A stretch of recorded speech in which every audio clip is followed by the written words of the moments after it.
Көмек кеш күл күшерәди халык. Хумалар күлне күшермәсәләрдә бергәләшеп елга аша чыга торган кичкенә күперне менә дигән итеп ясап куйганнар. Биредә авыл халканы басма дип атап йөртә. Авылның бер ягыннан икенчесенә чыгып йөрер өчен күпер бик кирәк. Бу ел үткәрелгән гражданнар җыенында халык бу мәсьәләне күтәреп җирлеккә мөрәҗәгать итә. Истәмә кергән акчалардан мөмкинлеккә карап эшләр башкарабыз.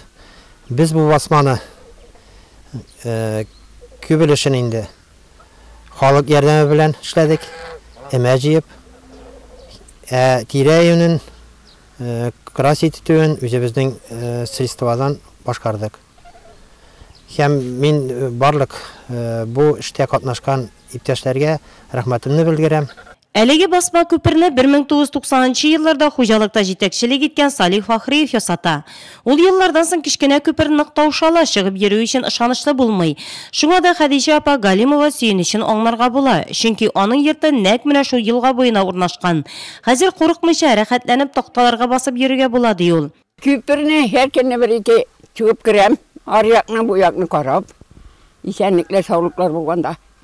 Балалар шатланып, уйнап килеп чыгып китәләр. Начар идеме күпер? Күперебез начар инде, тузган иде. Ярыклары күп, балалар аягын кыстырыр, картлар күрми.